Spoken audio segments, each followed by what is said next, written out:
Яны мне больш падабаюцца, чым былі ляпісы. Чаму больш?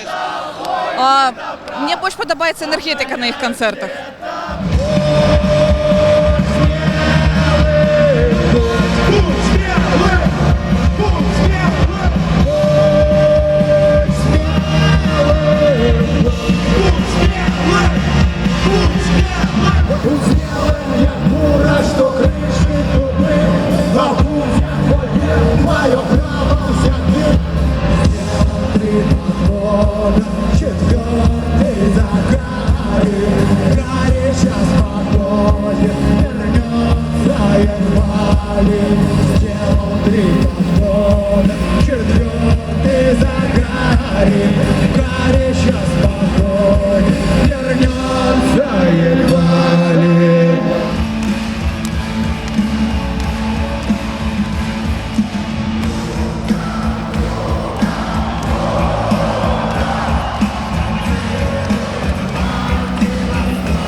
Благодаря вам, стальные, крепкие, родные люди, Бруто вернулись домой.